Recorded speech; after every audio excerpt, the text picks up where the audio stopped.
Welcome to another college football betting preview video here at Pub Sports Radio. It's Ian Cameron and Conor Mac. And you might be thinking, we've gotten through all the Power 5 conferences. We've gotten through the Group of 5 conferences. What is there left? There's the independents. Don't forget about them. We have 7 independent teams in college football this season, and we will be breaking them down right here on this video. These independent teams, they remind me of these orphan children. Nobody wants them. They have no parents. They don't have a parent conference around to hold their hand. That's essentially what we've got here with these 7 teams. They're just on their own, dangling. They bounce around from city to city, team to team. Their schedule's different every year.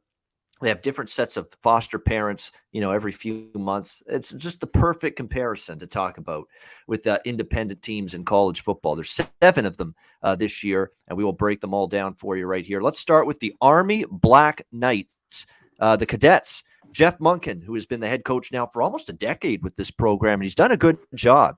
They've been consistently a solid team, coming off a 9-3 straight up year last year, and their only losses were to West Virginia, which was a close game, Tulane, and Cincinnati. And they actually hung tough with a very good Cincinnati team in that game. So give Army a lot of credit.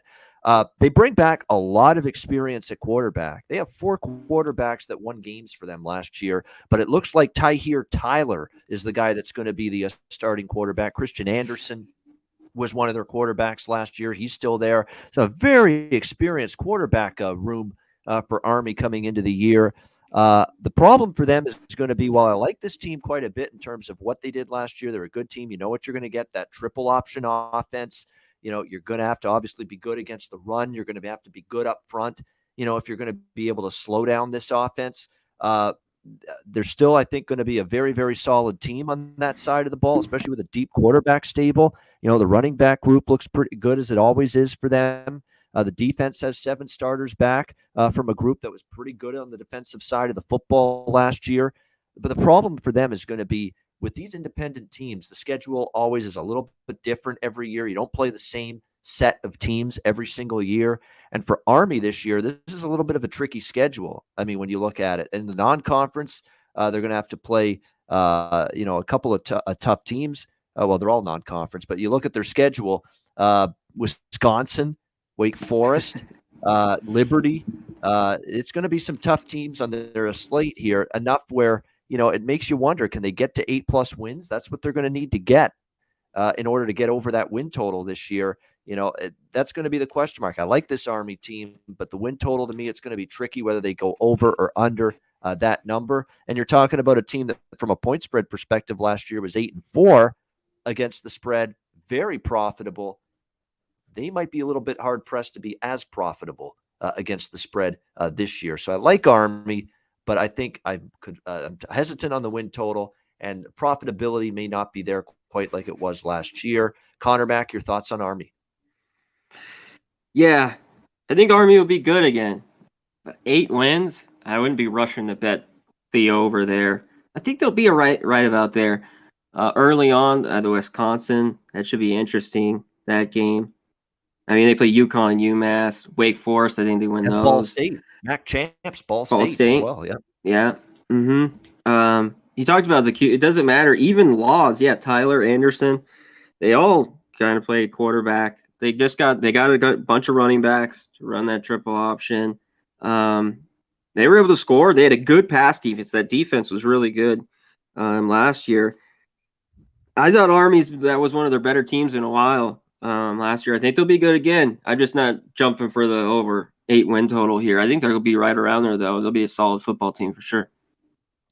BYU Cougars, Kalani Sitake, 6th season as the head coach there. And this is obviously a team that, when you look at returning production, 127th out of 130 FBS teams in the country. However, there's a caveat with BYU. Yeah, they lose a ton from last year. A ton. Zach Wilson, quarterback, gone. A lot of their good receivers, like Dax Milne, gone.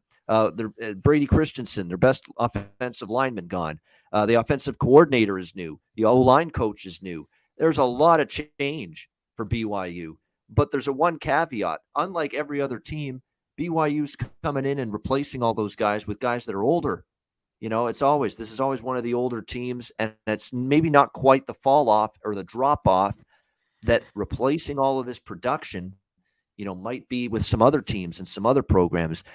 Baylor Romney is probably going to be the starting quarterback. He was battling with Jaron Hall, but I think Baylor Romney has the inside edge. And let's not forget, is his brother Gunner?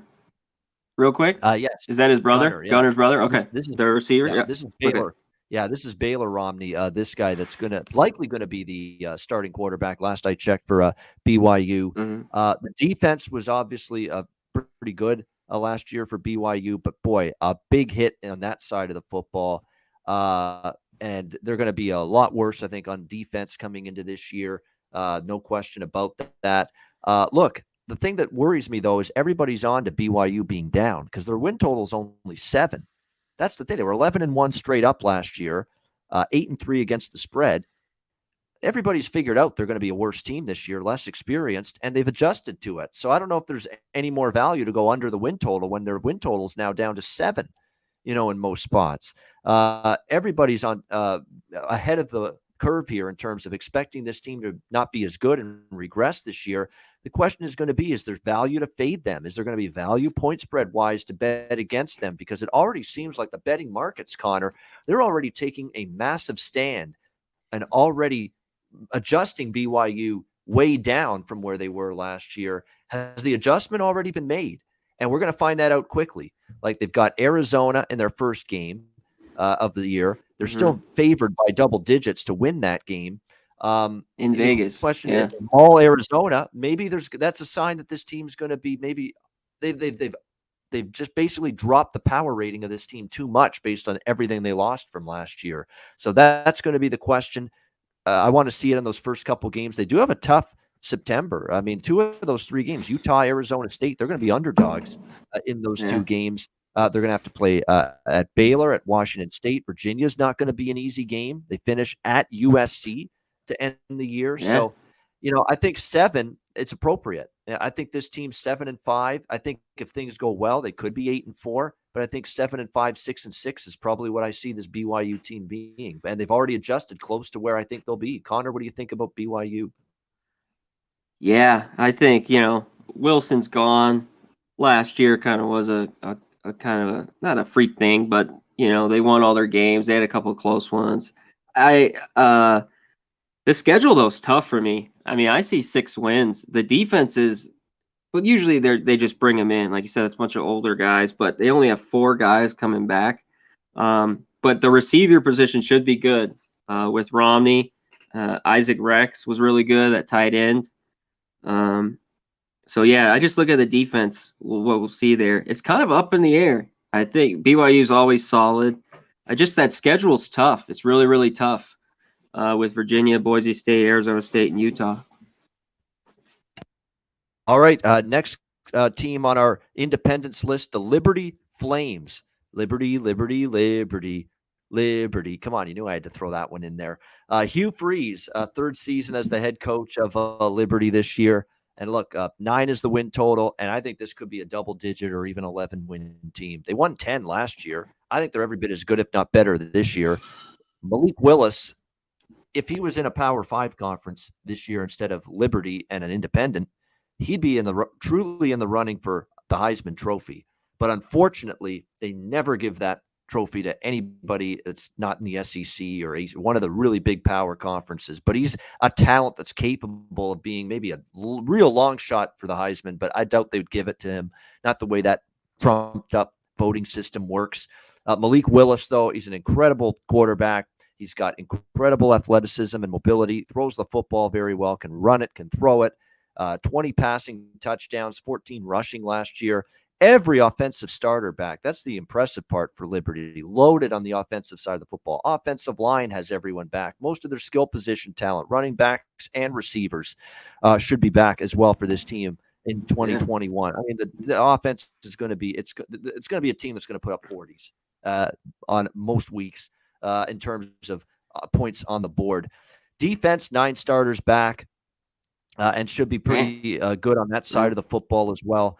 No question. You look at the schedule. They start the year with Campbell, Troy, Old Dominion, Syracuse. There's 4-0 right off the hop. UAB on the road is going to be tricky.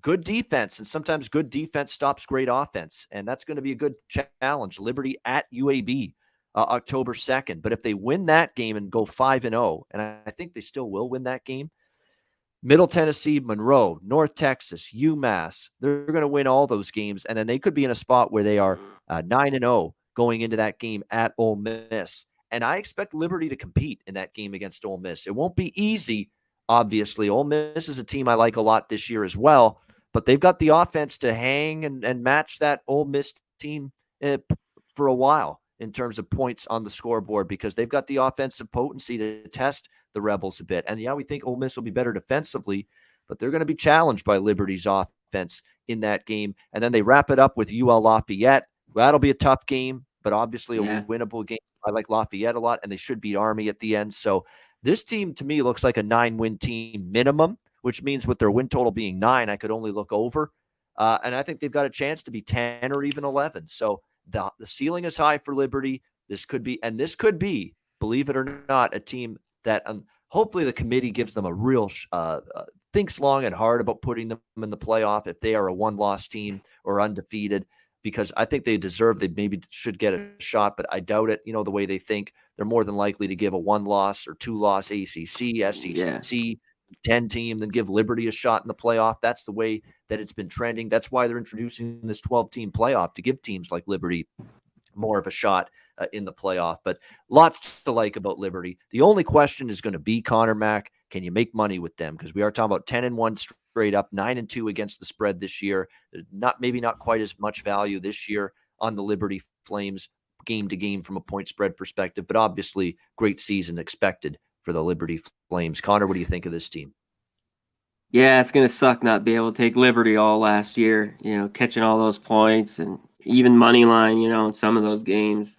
They'll be favored a lot. And you talked about it. I mean, they're bringing everyone back on offense. Willis is that good. He's the real deal. You talked about it. He'd be a Heisman Trophy candidate on a bigger team. Joshua Mack is a good running back. And you talked about, I think the big key is the defense. I thought that defense at times played really well against some, certain games. I mean, they kind of had some shootouts, but if there was a tight one, they stepped up. And they're bringing, 9-10 starters back.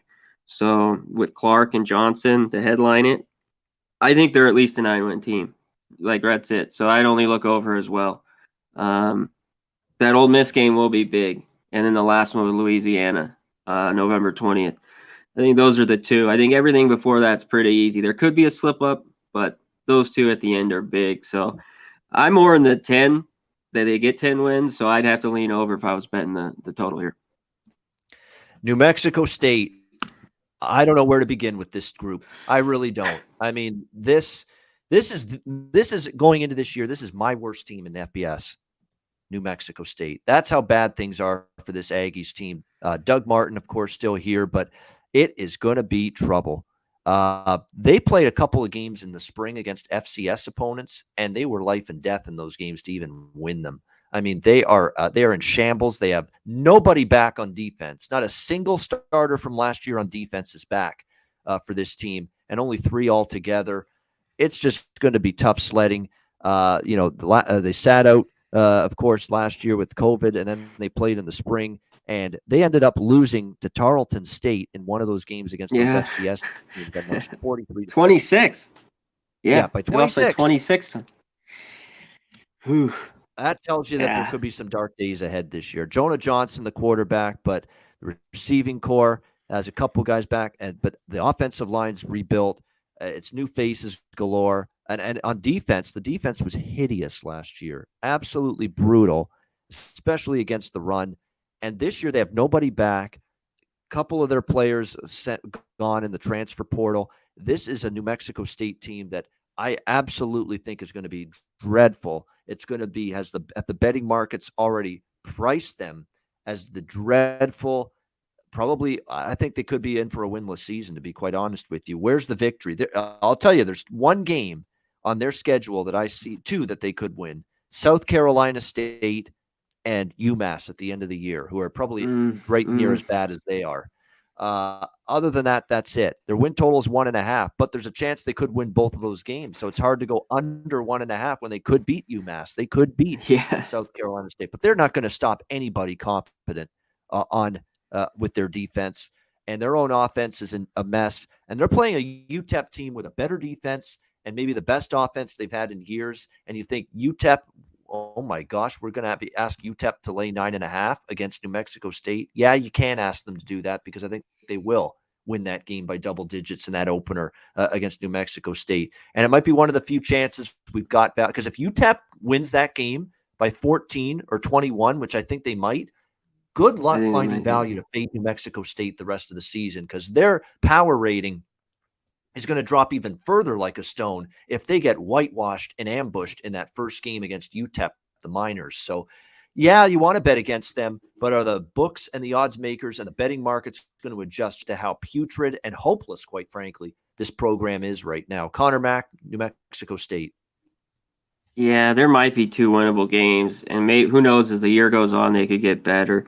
But yeah, 26 to Tarleton State, and it beat Dixie State by 7.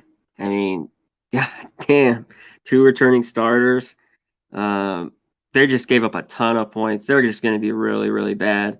I think they're worse than UNLV, but yeah, I don't think they get those 2 wins. I think they lose them all, or they win one if they get maybe a little bit better as the year goes on. But they're a team. I don't even think you can get points and feel good about how many is it going to take. 55 or I don't know, in some of these games, because they're going to be huge, huge dogs. So just a team. I definitely want to see what they do, but it's going to be a rough, long year for New Mexico State. Yeah, it's looking that way. Notre Dame Fighting Irish won't be a long year for them, but will it be as good of a year as last year, where they went 10-2 straight up? Although against the point spread last year, they were only 6-6 and even 500. That's about right. That's usually last year. Yeah, that's usually Notre Dame. They always have a tough time covering numbers. And I think they're going to have a tough time covering numbers this year, because there's definitely some things that they're going to have to look to replace here this year. I like the hire at defensive coordinator, though. Marcus Freeman, a lot of praise for that hire at the defensive coordinator spot by Brian Kelly. So there's a lot of people thinking about 124th in terms of returning production. That's a concern. They're one of the least experienced teams in the country. So coming into the year, and lots of changeover, of course. And look, Ian Book, obviously, off to the NFL. Jack Cohen out of Wisconsin has been named the starting quarterback. And I was never, truly impressed with Jack Cohen at any point with the Badgers. They have to replace 4 starters on the offensive line. That's an issue with a quarterback that I think could get into some trouble if that O-line is not solidified. So I've got major questions about the offense, especially the O-line and the quarterback. There are things to like. In terms of Kyron Williams, the running back is terrific. He's going to be one of the guys that Jack Cohen's going to lean on, help him out, help him ease into the quarterback position, giving the ball to Kyron Williams to run it often. The receiving core has some weapons. Michael Mayer is going to be outstanding at the tight end spot, but there are some weapons to work with. But the O-line and the quarterback play of Cohen is definitely a question for me. Of course, Clark Lee left for Vanderbilt, and that's why they went out and got Marcus Freeman as the new DC. The defense, definitely this is a defensive line that should be really good. They got lots of depth there as well. The secondary, a little bit more to replace there.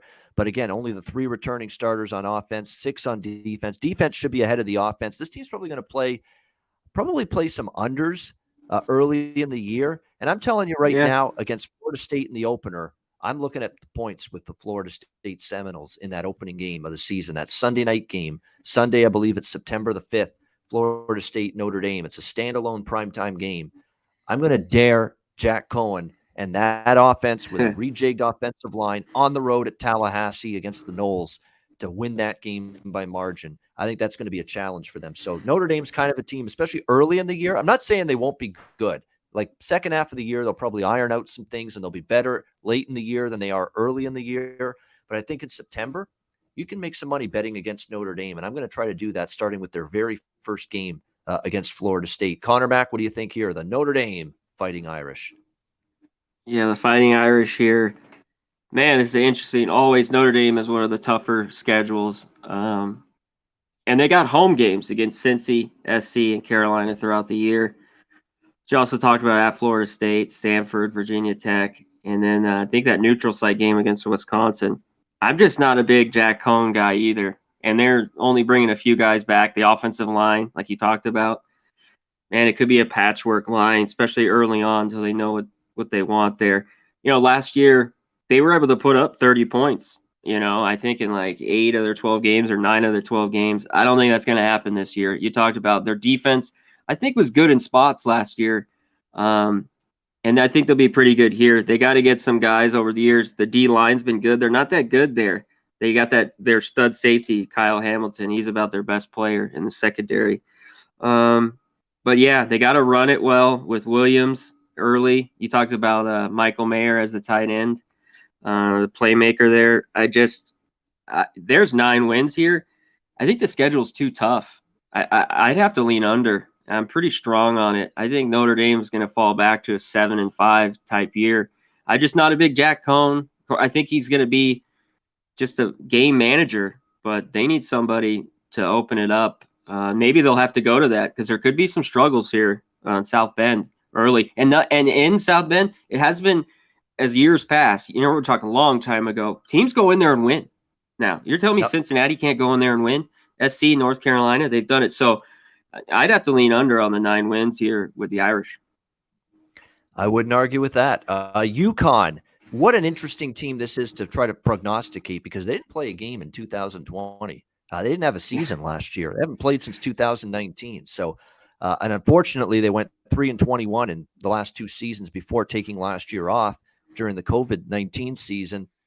Probably was a good thing. They were going to be bad again. And with COVID going on, they did everybody a favor and did Uconn fans a favor, spare the disgrace of watching that football program last year. Nevertheless, they're back in action this year. Randy Edsall, look, I know he had success the first go around, but this is a completely different situation now for him with Uconn. It's been dreadful the last few years. There's not a lot of hope on the offensive side of the football. It looks like Jack Zergiotis is going to be their quarterback. The receiving core's thin. The offensive line's got question marks. Again, they haven't played in 2 years. How crisp, how sharp is that offense going to be? And they're going to get to play in that week 0, that very first day of the year, August 28 at Fresno State. So a very good opening week. I'm going to watch that game a lot. I'm not going to bet that game. I want to see what UConn's made of in that first game. This is a team that hasn't played football in 2 years. So it's hard to really, really get a good, accurate assessment on where this program and where this football team is at going into the year because they haven't played in so long.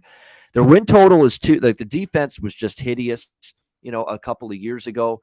And what are they going to do this year is the question mark. But boy, I mean, just awful defensive football team during those 2 seasons, 2018, 2019. You got to believe they're going to struggle a lot more on that side of the football this year.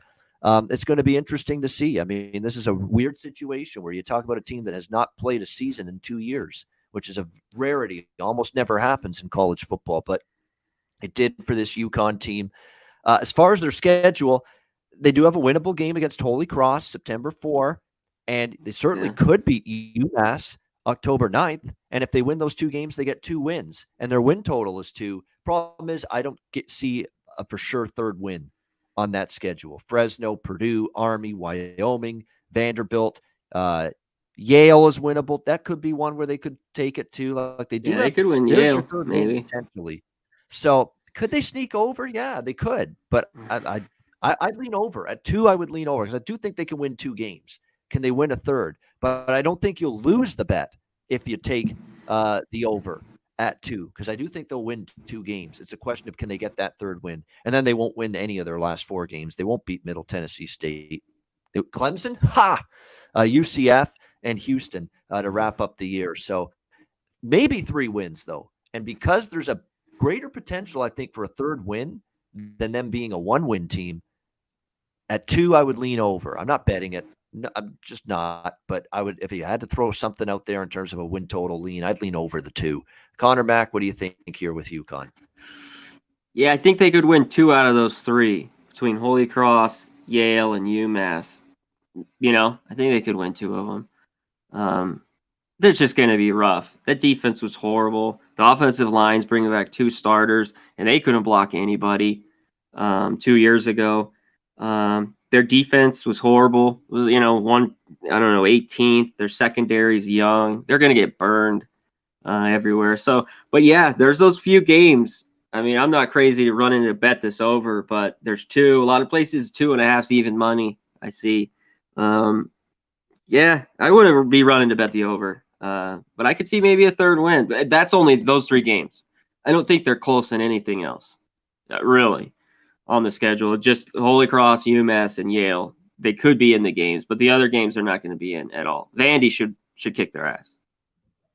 Yeah, I think Fresno's offense, Jake Hayner, the quarterback there for Fresno, and look out in that week 1 game. What I might do is take Fresno's team total over because Fresno's supposed to have a better offense this year, the Bulldogs. So maybe take advantage. And Fresno's not known the last, couple of years to be on a terrific offense. You might be able to get a decent team total number on Fresno against Uconn in that opening game.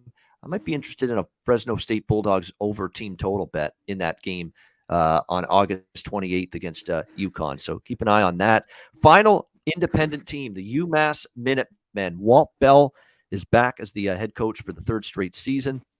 This is another team where it's just been awful for them. 0-4 straight up. They were 2-2 against the spread, though. They did cover, getting 44.5 against Marshall, but lost by 41. And they were getting 33.5 against Florida Atlantic. They lost by 22.